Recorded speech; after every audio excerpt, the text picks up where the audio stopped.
Welcome to Haunt Weekly.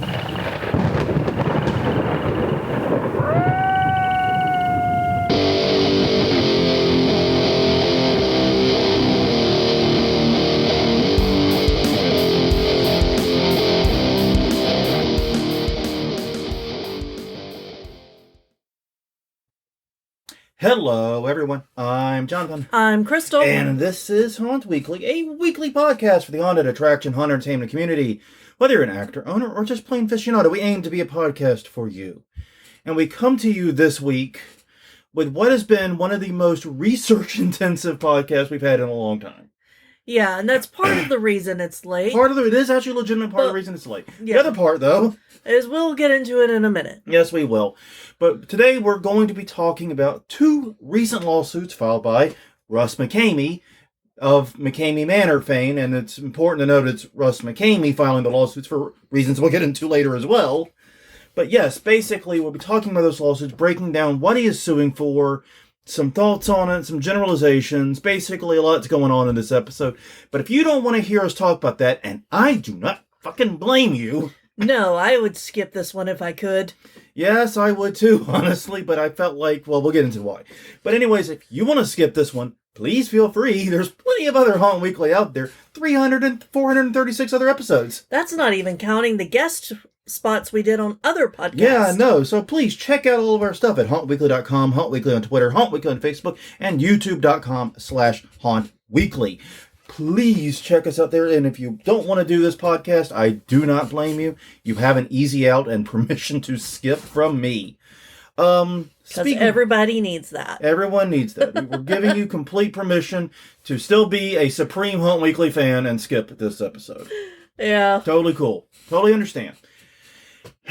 So, real fast, we didn't do any work for the haunt this weekend because taxes. Yeah. The other reason the show's late. That was the main part of it. I also did some extra work and had to do a lot of recording into a microphone over the past week. Yeah, you've been doing voiceover work. You've got a new career as a voiceover artist for very boring videos, apparently, by your own admission. Yes. We won't get into the details of what you're doing, but yes, you have spent probably more time this past week talking into a microphone than last year for Haunt Weekly. I would agree with that, because I don't have to talk the entire time here. No, you talk, we'll say 50-50, but we'll say 30 minutes a week on average. Yeah. Probably a little bit less, because I'm the more outgoing one. But no, so yeah, we'll say that. Yeah, you probably have talked more into a microphone this past week than you have in the past year. So anyways, on that note, we didn't get a chance to get out there. We had plans. We're normally not that bad of procrastinators on our taxes, but we were this year. Yeah. But also, in my defense, there was a change in the law that I was unprepared for. Mm-hmm. Because they literally changed it after the tax year ended. So I'm a little pissed about that stuff. Just a little bit. A little salt on the keyboard here as we talk about this. So let's move on. Let's get to something happier. What do you say? Okay. Like our question of the week. And last week's question of the week was, we asked you, how do you celebrate halfway to Halloween? And well, there you go. Right. Isaac Schwaller said, I have never really celebrated halfway to Halloween, sadly. We celebrate by working to get the haunt ready for season. LOL. I consider that a celebration. It is. Yeah, Sam Farrell said, working on my haunt. The same thing, basically. Still trying to get my employer to recognize it as a personal religious holiday. Lol. Yeah, I tried to do that too occasionally, and still had to take holiday, or not holiday, vacation day. Yeah. And just call it a holiday. Amanda Revenge said, getting married. Congratulations. That's kind of a cheat code for this, but yeah, okay. I don't know. I hope you're not doing that every year. Yeah, if you're doing that every year, it might be a problem. I don't know. Poly-life. That's true. Or just renewing your vows every year or something. Yeah. It could be something sweet. Yeah. All right. Reggie Wood says, starting work on the haunt when the vacation is over. Yes, definitely. Daryl Plunky said, I only scare half the people I meet. Teach me how to do that. I usually scare them all. Yeah. Tim Fowler, we set up a display at the Spooky Swap Meet, one of the many conferences we hype on event episodes. Yes. So yeah, that's an interesting one of the best. And he says one of the best events of the year. James Thurman said, Walpurgisnacht. I'm sorry, Valpurgisnacht. Okay, I looked up the pronunciation. Yeah. And I listened to it because that's what I've had to do for the words and the thing that I recorded this I'd week. always heard of Valpurgisnacht. I think that may be just a I think so. Englishification of that. Yeah. I'd always heard Valpurgisnacht. Yes. Well, you gave it to me because I was like, fuck, you put it on an odd... I did not. Okay. Because I did so much research for this one, I literally just copied and pasted the comments from Facebook. I'm just teasing you. Normally we do a lot of editing and regrouping of these, not this time around. No. Paul Hoover, half a bag of candy and a half-finished costume. Just kidding. Locally, our minor league baseball team has 4 special game events, including a Ghostbusting night and a Halloween at the ballpark night. That sounds fun. It does. I wish our ballpark would do that. I wish our ballpark had a team.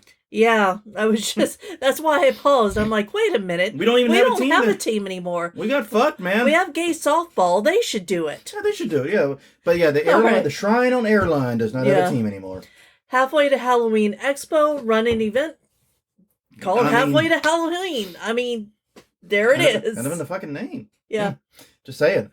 And then we've also talked about them in the conference reminders.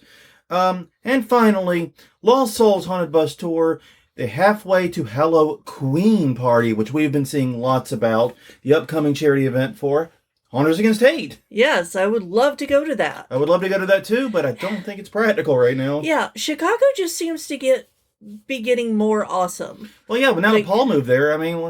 Well, and there's other people that I know that are moving there too, and it just is like... That's where all the haunters are going. It's becoming a haunt magnet city, and I think that's because of the very excellent haunt community there, just in general. So yeah. Lost Souls is one of the sponsors and hosts of the Halfway to Halloween Party. Going to be awesome. This week's question of the week, which will tie directly in with this episode, is what is your biggest legal fear? Yes. Especially when it comes to haunting. Let us know. HauntWeekly.com, Haunt Weekly on Twitter, Haunt Weekly on Facebook, and YouTube.com/HauntWeekly. Well, now we killed about 8 minutes. Well, are we going to talk about ours? Oh, yeah, well, I guess we should. We should kill another couple minutes that way. Yeah. Honestly, I mean, the biggest for me is always worrying about someone getting hurt. Yeah, although we haven't had any injuries. No, we've never had serious ones for anybody, building or going through. No. You know, as far as like visitors to the haunt, we've never even had to bust out the first aid kit. Now, there have been a few times I was really surprised someone wasn't injured. Yeah, I'm sure they felt it the next day. Yeah, you don't smash a 2x4 with your shoulder, get up and run away. Basically Scooby-Doo'd that whole thing. Yeah. Without the next day having a busted up shoulder. I bet it was at least badly bruised. Yeah. I mean, honestly, that was impressive. Like I said, there was a kid that got dropped that inspired the no carried children rule. Yes. That was scary. Yeah. Because that kids sound like fucking wet cement when they hit. It's just wrong. Yeah. It's a horrible sound. It is. And obviously we've had a few people fall down, crash into walls. There's a reason why we try to build everything to take 1,000 pounds of hit. Yeah, there is. And I think for my answer, I'm going to go with the city deciding to shut us down for some reason or give us a fine or something. Yeah, honestly, I think we're at the point where we're well enough known that if the city were going to take any action, they would have. And I would hope so. Like, it hasn't been a fear for a little while, but still, every time, like, that year that the fire truck showed up. I'll never forget that. Like, we all pooped a little. We all pooped a little. It was a little poop in everyone's pants that night. But you know what? The fire department was actually great. They were. And our visitors were very kind. They let us get the firefighters through because they had to get back to doing firefighter stuff. Totally understand. So we allowed them to skip the line. The only time we've ever done that, really. Yes. But everyone was super cool about it, and we appreciate them, our visitors being cool about it. So, yeah, but you're right. We pooped just a little bit when that happened. And they seemed to have a really good time, and apparently we scared the chief. Yeah. Yeah. Yeah, my dad scared him, and he loves that he scared him so much.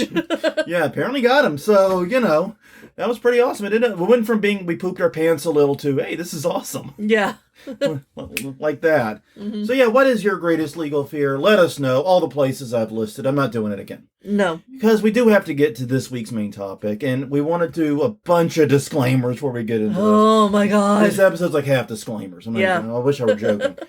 First things first, we hate talking about McKamey Manor. Yes. I hate giving oxygen to this. I hate giving time to this. I hate giving brain cycles to this. Yes. I hate everything about this episode. Which is why, like I said, you have total permission to turn it off now and do something else with your life. I will not be offended in the least. We won't even know. We won't even know. Don't care. You can even tell me to my face you skipped it. I'll just go, good for you. You made the right choice. You made the choice that Spec Ops The Line was trying to get people to make, was to just not play. Yeah. It's McKamey Manor is not a haunted house. No. It violates the rules of consent. It is a scam. Yes. It was. All this probably should be putting in past tense now. Yeah. But there are two realities here that we cannot ignore. First, as much as it irritates me and as much as I'm confused by it, it dominates media coverage. It does get a lot of media attention. And second, we are kind of the law/legal people in the haunt community, at least the haunt podcasting community, in many, many ways. So we talked about it. We went back and forth over it. We both have a little bit of background in the legal field. And you bring our forces together. We have a halfway decent understanding. But yeah, we talked about it. We discussed it. And honestly, we just reached the conclusion that we needed to actually discuss these lawsuits because this could be something that has knock-on effects in the industry down the road. Yeah. In particular, the first lawsuit, which we're going to get into it in a minute. So we felt the need to talk about it. But yeah, there's disclaimers here beyond that. So yeah, first disclaimer, we hate talking about McKamey Manor. We hate it as much as you do. We're not happy to be here. We're doing it out of a sense of obligation. Basically, we're taking one for the team. That's the way I'm looking at it. Yeah. But yeah, disclaimers beyond that. First, disclaimer 1. Neither of us are lawyers. Correct. Nothing in this is legal advice. You shouldn't get legal advice from a podcast anyways, even if it's run by lawyers. Probably not, because they don't know you or your specific things. Yeah. Like, you probably shouldn't And they have no duty to you from a podcast. Exactly. Yeah. So, we're legally knowledgeable, but not lawyers. If you try to sue us or try to poo-poo us in any way for giving you bad legal advice, we will laugh at you, we will laugh at your children, and we will laugh at your grandchildren. We will give 3 generations of shame unto your house for being a fucking moron. Because, again, we're not lawyers. And this is not legal advice. And you shouldn't get legal advice from a podcast, even if we were lawyers. So getting that out there and getting that aggressively out there. Yes. Second, this is not either of our area of expertise. I do work in the legal field. I am an expert witness. Once again, not a lawyer.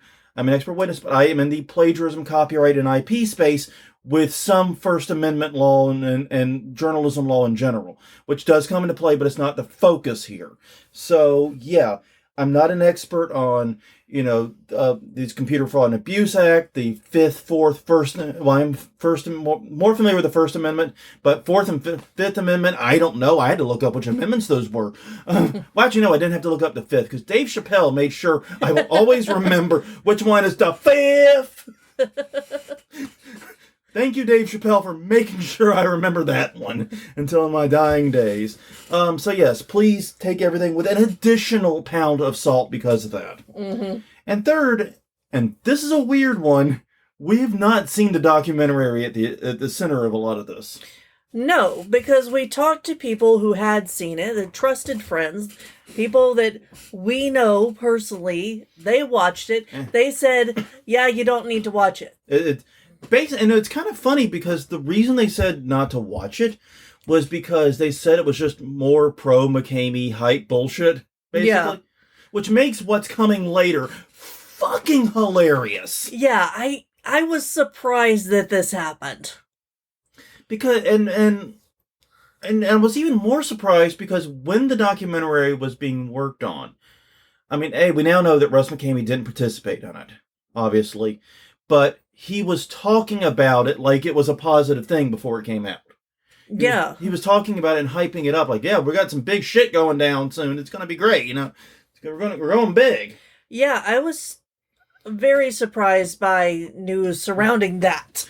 Yeah, so what comes later in this episode is kind of fucking hilarious because I seem to remember Russ McKamey, it was in the Reckless Ben videos, talking about how this was big, this was happening, and they were excited about it, even though they weren't participating in it, obviously. They were excited. But yeah, we have avoided the documentary deliberately to not give oxygen to McKamey Manor. Obviously, that fucking failed because look where we fucking are today. Yeah, I mean, we have to talk about it and we have to use the full name for reasons we will get into. But yeah, we avoided it deliberately. We did watch the Reckless Ben videos. Yes. And we enjoyed the ever-loving shit out of those. Yes, and we saw that those were going around in all of our haunt friends, and we're happy that y'all found them too.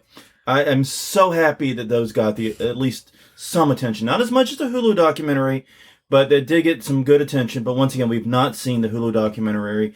And honestly, I'm probably just going to stick to my guns and not see it now either. Yeah. Because even though I now maybe don't think it's quite as pro-McKamey as it was pitched to me by some people, I also can understand why those people were telling me that. And I still don't want to give oxygen to it. Yeah. But all that being said, Russ McKamey has filed 2 lawsuits. The first is against the Attorney General of Tennessee and the State Fire Marshal. And the second is against the Hulu, the documentary's producer, and Justin Yeris. So we're going to talk about these lawsuits, what they mean for Russ McKamey, McKamey Manor, blah, blah, blah, and what they will mean for the haunt industry more broadly. And whether we like it or not, these are likely going to be meaningful and impactful. And hint, we don't like it. Yeah. So anyways, background. Sorry, go ahead. You had something else to say there? No. I think that it may have similar effects as the fire. Yeah, the Haunted Castle fire. Castle fire. Yes. Yeah, the Six Flags Haunted Castle fire. Yeah. I don't disagree. That's a great analogy. Yes, I know that you mentioned it to me earlier off of... No, I was just going to let you run with it. But yeah, no, because, I mean, that fire made the fire marshals crack down on haunts everywhere, and we're still complaining about it. We're the boogeyman of the fire marshal industry. Exactly. So if it's, if this makes it harder for haunters in the future to have movies filmed at their haunts, or to have documentaries about them, or anything, that's problematic. Or for fire marshals to give even more side-eye to haunts, and now attorneys general, I think it's how you pluralize that, attorneys general too. Yeah. This could be, I mean, I don't want to say this could be a disaster for the industry, but it sure as hell ain't good. Yeah, it has potential repercussions beyond just McKamey Manor and Tennessee. We decided we can't ignore it as hard as we fucking tried. Yes. Really did try. God damn it. We really did. Okay, so quick background. If you don't know who Russ McKamey is, good for you. Turn off the podcast and go on with your life. Yes. Just fucking turn around now and go that way. You sweet summer child. Go live your beautiful life and don't dirty yourself with this. Yeah. Basically, for those who don't know and for some reason aren't fucking listening to me, he operates a thing, don't even know how to describe it, named McKamey Manor. Now, the actual history and origins of McKamey Manor is somewhat difficult and divisive. There's some different narratives and stories we've heard, so we'll stick to the big picture. It started out as a home haunt in California, and got into live streaming and sort of gained popularity online through live streaming, and shifted away from actually running a haunted house with like a walkthrough and props, into basically operating a torture chamber. Yeah, and from what I understand, his home haunt was more of a traditional home haunt. Yeah. That you would go through and there would be animatronics and props and people. Yeah. Yeah, people were there to scare like a traditional place. Yeah. and it wasn't so much for position towards torture at that point. But then his home haunt got shut down. Yeah. And so then it became van haunt? Is that right? Yeah. It got shut down after he pivoted more to doing the torture stuff. Yeah. And then he started doing roaming van haunt stuff, which is weird. And then he eventually had to get out of California completely. He ended up in Tennessee. Yeah, because imagine that. California was not happy about somebody roaming around, picking up people in a van and beating the shit out of them and leaving them out. Allegedly. Yeah, allegedly. So, yeah, basically, McKamey Manor is famous first for not being a haunted house. Not anymore. It hasn't been what I would describe as a haunted attraction for a very long time. Yeah. It was a pretty... And that's the thing that kind of kills me is according to people who knew McKamey Manor before, when it was actually a home haunt, they seem to think it was pretty good. I have no idea because this guy spins things. Like, he's able to spin. That's true. That is so, true. I don't know... That is true. I've heard it from people I trust, but once again, we don't know how much direct knowledge they have. Exactly. So that, I think, is what you're trying to get at. We trust the people who told us this, but I don't know how much direct knowledge they have. But it's known for being a torture chamber, not a haunted attraction. It's known for a $20,000 promise for anyone who completes it, a prize that no one has collected for the very simple reason that it's impossible to collect. Right, because whenever you have someone who can change the rules so that they keep moving the goalpost on you, you're never going to reach it. Yeah, when they decide when you're done, nobody can ever win, basically. The person who would be giving the money is also the person deciding when it's over. Yeah. That's bullshit. That can't work. Can't happen that way. It's also famous for its insane liability waiver, which you can now find online, I found out. Yeah, and apparently you can... Well, never mind. Yeah, you can find it online, and obviously you cannot consent to be tortured. No. So it doesn't protect him in any way. Not realistically, no, because... And this is a big thing in, like, the BDSM community and so forth, but, like, signing, like... then one of our lawyer friends actually talked about this. The waiver you sign for something like this has a name in the legal system. It's called Exhibit A. Yeah. For the plaintiff. Yeah, exactly. Because basically you're announcing what you intend to do. And yeah, they signed and consented to it, but consent can always be withdrawn. Mm-hmm. So basically all you're doing is providing a written record of what you're doing. Yeah. You're not really helping your argument in any way, shape, or form. A good example is if I sign a contract agreeing to a 10-round boxing match, but after 2 rounds, I decide I'm getting my ass kicked, I'm not doing well, I'll take off the gloves, take out the mouthpiece, and start to walk away. You're not allowed to keep punching me. Exactly. You're not allowed. I stopped consenting to the boxing match. Mm-hmm. Well, I consented? Yes. Boxing match is fine. Well, when I stop consenting, it is not. It's that simple. So the liability waiver is known for being insane, like hundreds of pages, and also not legally enforceable in any appreciable way. Not legally binding, and if you watch the Reckless Ben videos, obviously easy to manipulate and not something that is checked before signing on Russ's side. Yeah, and that really threw me for a loop because he relies so heavily on the air quotes protections that gives him. Yeah. And then doesn't do like digital e-signing or something, like an actual e-sign, like DocuSign or a company like that. No, he just emails you a PDF to print out. I don't think it's even a PDF. I think it's just a Word doc. Yeah, he emails you the document in some format, and he was able just to alter it, print it, sign it, and send it. Yeah. Jesus Christ, you know? Mm-hmm. What do you want out of me? So anyways, and the final thing is that now, as Reckless Ben helped expose, it's just shitty calisthenics in a front yard in Tennessee. Yeah. That's really all it is. So, yeah.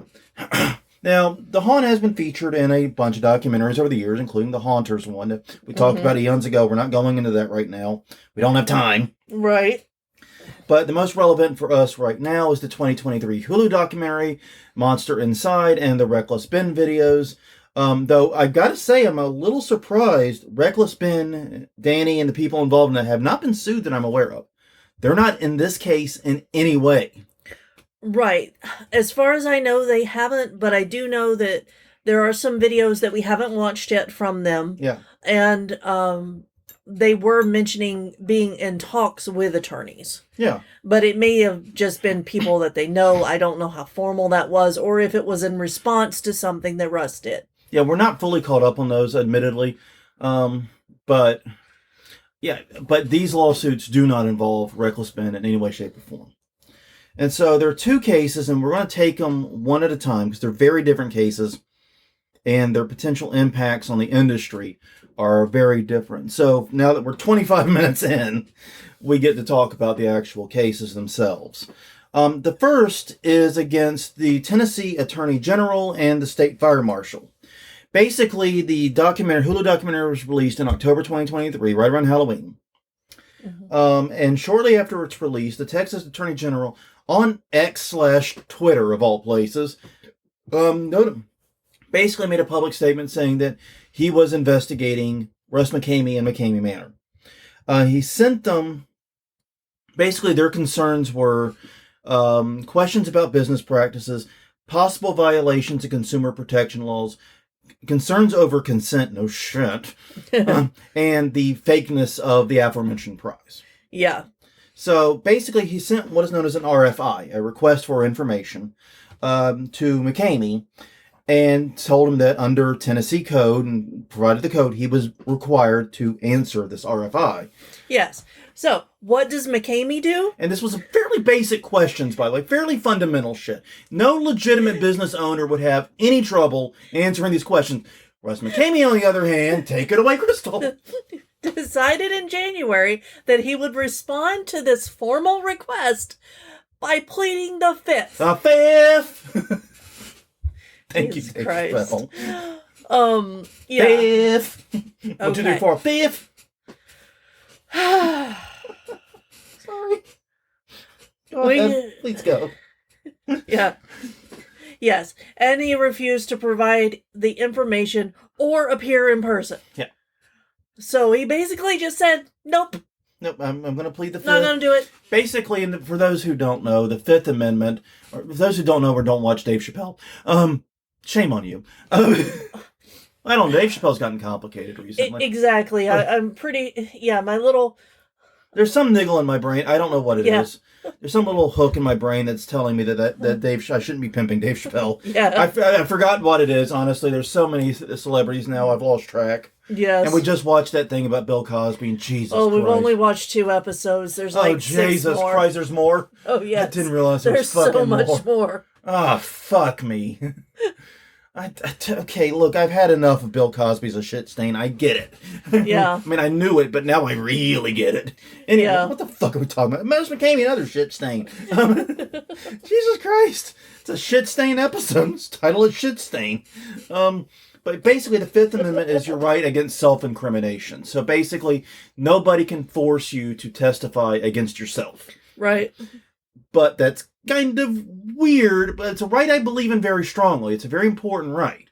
But when you get asked very basic questions about your business practices and you respond with the Fifth Amendment, not a good sign. No. Not a good sign. Not a good sign.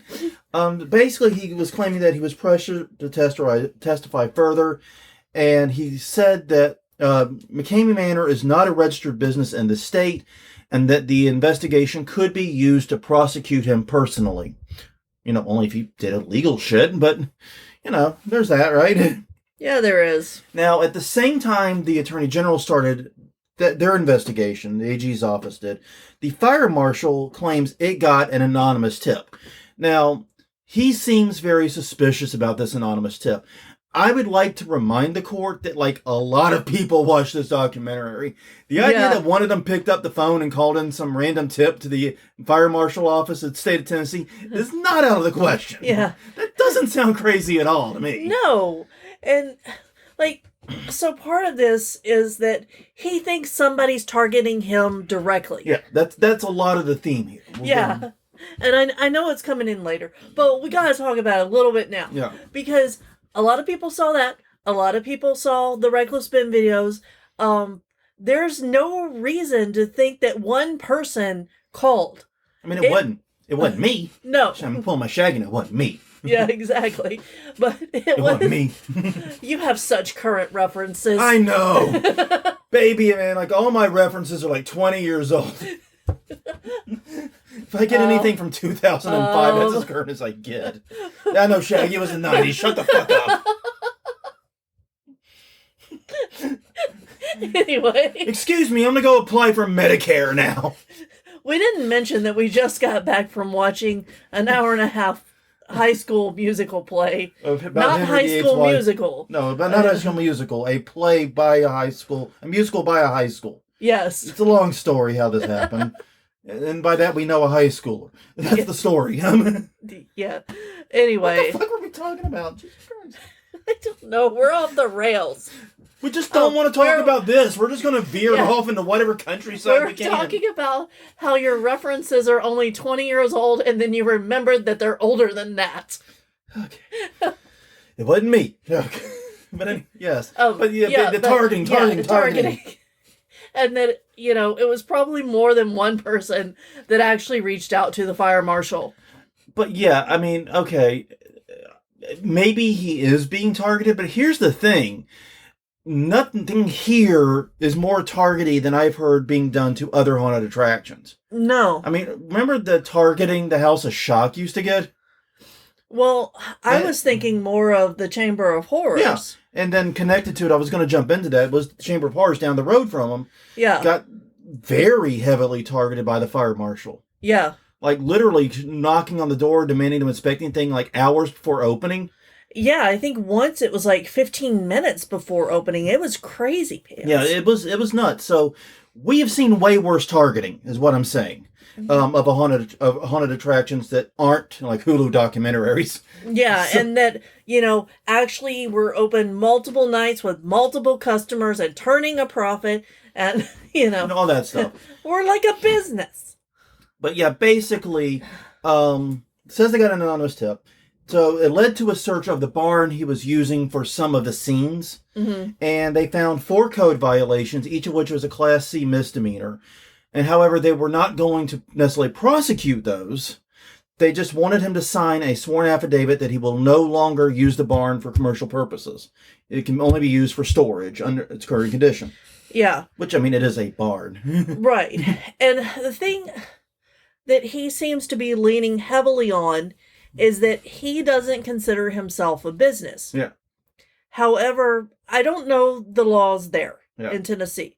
I know that in Louisiana, if you require a donation, even if it's not cash money. Even if it's not money that not a donation you yourself are keeping. Yeah. You're considered a business. If his little bag of dog food thing may be about to shoot him in the ass, and I hope it does. Yeah. So basically, though, he's saying that signing that affidavit could be an admission of criminal conduct in other ways. Basically admitting that he did things in that barn to other people. So basically, this lawsuit has 3 separate claims. And get ready to learning how to count poorly. Because a lot of numbers coming. Well, I mean, by a lot, I mean 3. More numbers than we usually do on Home Weekly. Shut the fuck up. We've already been doing numbers tonight. I can only count to 5. I can only count. For the first is a violation of his Fifth Amendment rights. He says that participating or cooperating in either investigation may expose him to criminal prosecution, especially since he is insisting 1,000% he is not a business, and trying to force him to sign the affidavit or to fill out the RFI is a violation of his Fifth Amendment rights. The second claim is it's a violation of his Fourth Amendment rights for the search of his barn. He says basically it's a private space. It was not used in a business, and that the initial inspection and the threat of continued inspections if he doesn't sign the affidavit, basically is a tantamount to a violation of his Fourth Amendment rights. And the one that I love, Yes. if you're sitting there going, that sounds pretty stupid. You may want to sit down more. If you can sit down further, I would lay down. Lay down. Lay down. Now's a good time to lay down. Because it's a violation of his First Amendment rights for denying him the freedom to not speak. Yes, by not providing any information or signing the affidavit or any of that stuff. Now, in a weird way, there is an argument there because the right to not speak is part of the right to speak. Right. I get that, but it seems like you're just duplicating your Fifth Amendment arguments and trying to attach it to another amendment. Yeah. Because I'm pretty sure the Fifth Amendment arguments would be more important logically in this phrase. And honestly, this is just insane. Because the thing about it is that Russ McCamey, whether or not he registered a business in that state, presented it as a business, operated it as a business, operated it as a brand, clearly has somehow benefited from it financially. Yes. Admittedly, I don't know how. No. But he has clearly gained some benefit from it. If nothing else than notoriety and being able to exploit that. He's presented it as a business. He's treated it as a business, advertised it as one, and done so even in other documentaries. Mm-hmm. So where basically he, has built McKamey Manor as a thing, and that's kind of the thing. It's like it's never been, McKamey Manor. He's always presented it as the world's scariest haunted house. He's never really built it as a home haunt. He's never built it as a charity haunt that I'm aware of. No. He's always presented it as this at least quasi-professional enterprise. Mm-hmm. And the proof to me is I was stunned to learn it wasn't a registered business. And this was something we learned in the Reckless Ben videos, actually. Right. Sorry, I should say in the Reckless Ben videos we learned it. I was surprised to learn it wasn't a business, that it hadn't been registered. I know. I was surprised by that. I was genuinely surprised because of how much Russ McCamey has been able to, promote this and build this and present this as a business. I definitely was confused on that point. And, there's a simple, if it walks like a duck and talks like a duck, it's probably a fucking duck, mm-hmm. Or as doctors like to say, when you hear hooves, think horses, not zebra, because horses are way more common than zebra, at least here. Yeah. It's that type of logic to me. I just assumed it was. Mm-hmm. Because, once again, it was never presented clearly as anything but. We, on the other hand, always present ourselves as a home haunt experience. We always work very hard to say it is totally free to come in. Donations are appreciated, but not required, and most people do not donate. Mm-hmm. We're always very careful about these things. Yeah, especially on Halloween night, not everyone donates because it's kids, and kids don't have... I don't really track it. I track the end amounts, but I don't really track the percentage of people who do or don't, because I don't give a shit. I literally have no numbers on this. Yeah. But I know from talking with our front of line staff that most people don't. Yeah. That's fine. Yeah. I genuinely don't care. Yes, because we do it for the love of it. Yeah. And for, giving something to the community while feeling creative needs of our own. Yeah. That's why we do it. And to help, be a good neighbor in the community. Because we love seeing people happy. Exactly, and making memories and stuff like that. And as old as it makes me feel, I love them when people say, this was my first haunt, and now I'm bringing my kids to this haunt. Hey, stop it. I feel older than shit when you say that. But thank you. At the same time, thank you, right? Yeah. Yeah. No, I love stories like that. And I don't think we've ever even broke even. No. God, no. Never, and we've never tried to. No. And it's not a goal. It is everywhere. The donations are welcome, but not required. Yeah. We never presented ourselves as a business in any piece of marketing. Nope. And so that's the first lawsuit. I really, really think that this one is just plain dumb. Yeah. I'm sorry. Because I don't think there's... Basically, they're arguing that they know their constitutional rights better than the Attorney General. Yeah. That's a hell of a stretch. You're asking me who's better at constitutional law. I'm going with the AG. I'm sorry. Yeah, that's some big something energy to bring that up. Yeah. Whew. to try to lecture the AG about constitutional. Yeah, that's a Yeah. wild swing, buddy. So yeah, this lawsuit, I don't feel the vibe on it at all. I really am confused by the arguments here. I really just think that he's trying desperately to not have to give over this information, which, I mean, and his argument seems paper thin. His argument is, I'm not a business because I never registered as one in the state, ignoring the other obligations there and other elements of it. So it'll be interesting to see where this one goes, but I'm not an optimist on Russ McCamey's chances here.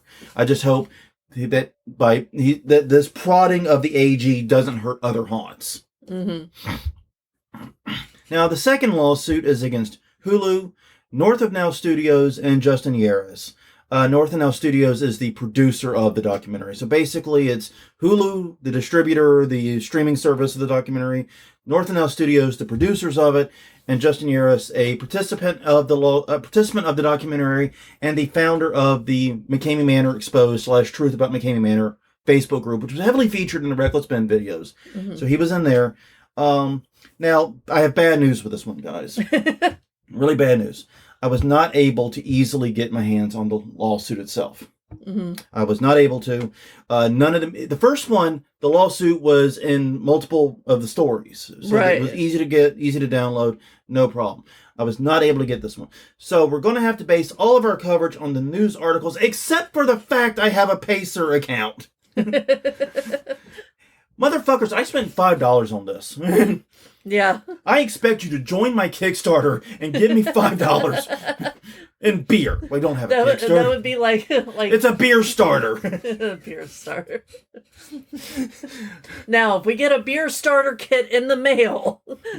Well, I would consider it well beyond even, but we already have one of those. Yeah, I know. But anyway, yeah, so basically I pulled it from Pacer. I spent like $4 or $5 on it. Thank me later. I don't know. I don't know why the fuck I do this to myself. And I'm pretty sure I'm now on some kind of list in Pacer. But you're welcome. I actually pulled it down, the actual lawsuit, to try to speak about it more intelligently. Now, one thing that's immediately interesting is that despite multiple articles saying otherwise, this is not a defamation lawsuit. Defamation is actually not mentioned. There's no mention of slander, libel, defamation, or anything related. Obviously, they didn't pay the $5 for the Pacer access. Well, it was funny. The first place I tried to get it from wanted to charge me $50. And I said, fuck that. I got a Pacer account. I know how to do this. Yeah, well, I'm sure it was one of those things where one person said defamation, so then other people said defamation. Oh, I'm 100% sure of that. I'm sure that's how that telephone worked. Yeah. But then that's kind of the weird thing. There's no mention of defamation or libel in this, which is interesting because that seemed like what would have been the low-hanging fruit to at least argue, right? Mm-hmm. Instead, the lawsuit focuses entirely on allegations of invasion of privacy and allegations that center around email hacking. Basically, according to the lawsuit, Yeris hacked into Russ McCamey's email by impersonating him with his email provider, getting the password, and then downloading his private emails and sharing with him first with the group, the Facebook group, and then with the documentary film team who showed screenshots of the email and various things. And I mean, I'm not going to get into what was in those emails because it isn't terribly important for the purpose of lawsuits, but it did not paint Russ McCamey in a positive light. We'll just say that. Yeah. This was highly embarrassing. So yeah. And this seems to be something that Yeris admitted to in the documentary and has admitted to it elsewhere, because one of the things that was interesting was, though McCamey was aware of the email hack, because the hack also changed his passwords and cut him off from accessing his own account, even though that is true, he knew about that, he had no idea who had done it. And apparently the documentary was how he learned who did it, at least according to the lawsuit. Once again, all of this is according to the lawsuit. Yes. So we have one side of the story right now. Yeah, basically. And we definitely don't have any of the others. Like I said, we didn't watch the documentary, and now I'm committed to the bit now. What can I say? Now, Russ claims he didn't know who did it until the documentary was released. And speaking of which, Russ made a very big deal in this lawsuit, spending like 3 or 4 fucking pages on this, like a long time, to say that he did not participate in the documentary. Even though I don't think there was much assumption he had. I mean, I get why he had to put it in there, but he seemed to really want to back it up. But he said that Hulu and the producers did show some of the emails and also invaded his privacy by using his likeness in promotions, basically. In promotions and in the documentary. But he was focused very heavily on the promotions, the advertisements, the trailers, things like that. He even commented about how he was featured 12 times in one of the trailers, which was once every 13 seconds or something like that. It was... he was really interested in these trailers and how much he was using. And I get that because, yeah, using someone's likeness in advertisements is a dubious thing. But that typically is only if you are using it to present them as if they support and promote the product. Not as in, this is a documentary about someone. Yeah, if the documentary is about a public figure, then you get into public figure laws, right? Well, you do. And yeah, and that's one of the weird things about this lawsuit is he seems to be simultaneously claiming he is a celebrity who has protections over his brand and his image and his identity, especially when it's being used in advertising. But once again, that has to do with using the image and the likeness to, like, not demonstrate what's in the product, but when you use it to say, people make the connection that so-and-so supports this. If I say, you know, be like Brad Pitt and use copy bites, DMCA takedown service or something. I only got Brad Pitt on the brain because of Family Guy. Yeah, that's a problematic one too. Yeah, I know. I'm hitting all the landmines today. I know. Okay, but basically, Keanu Reeves. Be like Keanu Reeves. Use copyright. His DMCA takedown services are the best. Keanu Reeves says that. That's a violation of Keanu Reeves' rights. Obviously, we're not actually saying that. I'm obviously not saying that. Keanu Reeves has no idea who the fuck I am. I mean, I didn't kill his dog, so I'm safe, but... But the point remains. Obviously, I'm not saying that for real. But if I did and put it in an advertisement, that would be a violation of his publicity rights because he didn't say that. He didn't authorize it. But if I said, hey, I'm selling a copy of a movie that Keanu Reeves is in, like I'm selling a copy of the original Matrix, and I use a poster or the cover of the DVD from the Matrix, that's not the same thing.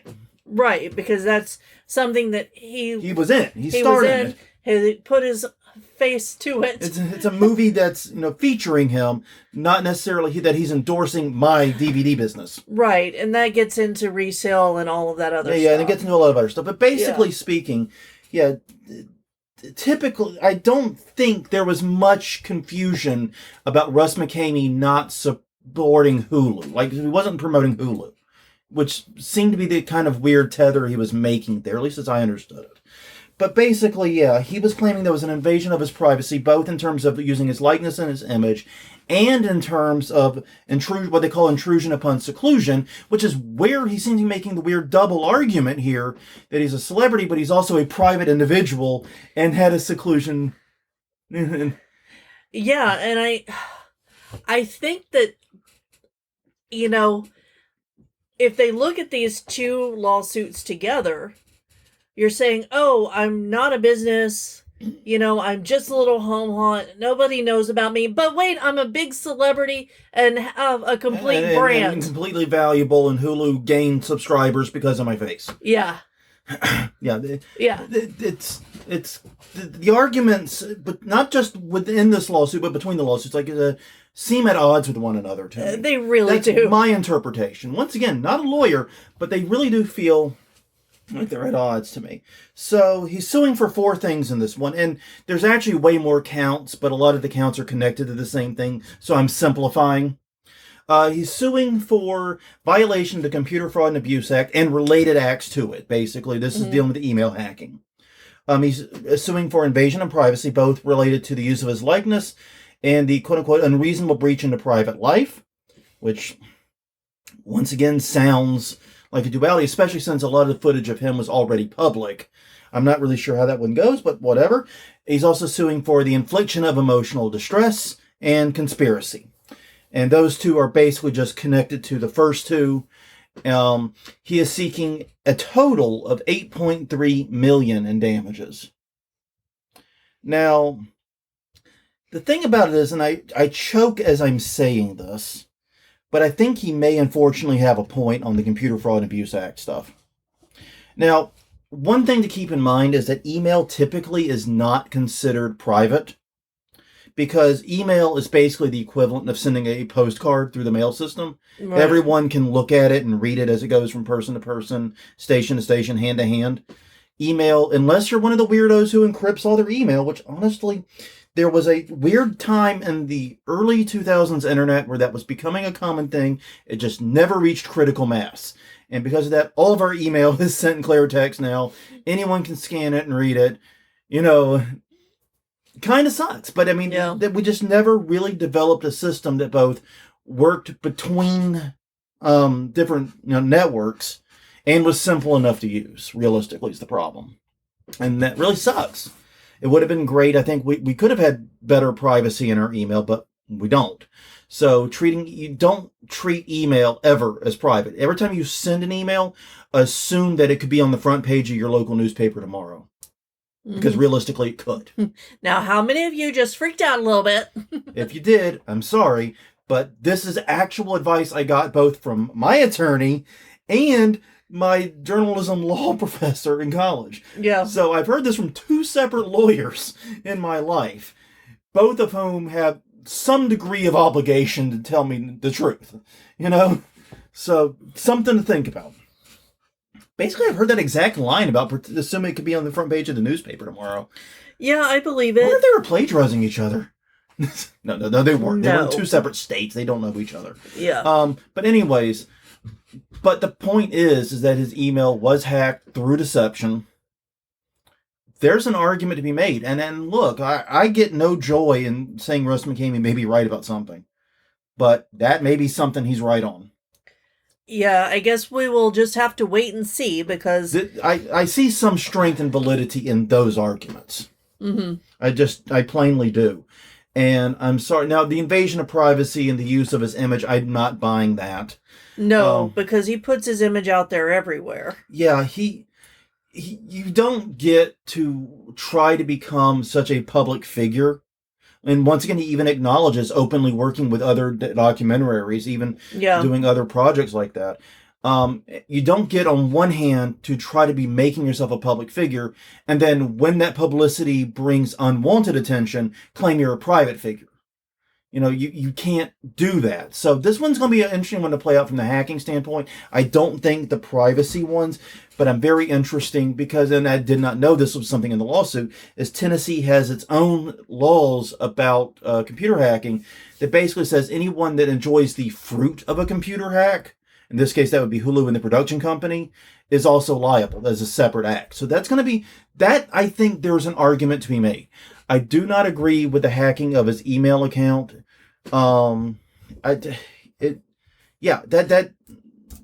Basically, I think Russ McCamey is a dirtbag. I've said that 100,000 times. I'm not exactly breaking new ground here. I think he's a dirtbag, but you don't stop a dirtbag by being a dirtbag too, even if you're not as bad as one. You don't get down in the mud with them. Yeah. Because you're still going to get dirty, and they're going to beat you with experience. Yeah, that's exactly. That's how that phrase went when I heard it. Yep. So yeah, basically, don't get in the mud with a pig. You're going to get dirty, and they're going to beat you with experience when you're down there. So yeah, I think I'm worried about that. Anyways, that is where I think he might have a point. The first lawsuit, I don't have a fucking clue what the arguments there are on about. I just don't. Because he does seem to be trying to have it both ways in a lot of areas. Yeah. I'm not a business. I am a business. This is private property. But I'm also using it in my internet streams that are somehow, that may or may not be commercialized. I don't know. Yeah. And I'm a public individual who can sell Hulu subscriptions, but I'm also a private person who just wants to lead his quiet. He seems to be trying to have it both ways in a lot of stuff. And I think that's going to get him called out a few times. I would be surprised if it doesn't. Mm-hmm. So yeah, I don't honestly know what's going to happen with these cases, but looking into them and after reading them, I think he has a valid point on the Computer Fraud and Abuse Act stuff, but everything else I am pretty fucking lost on.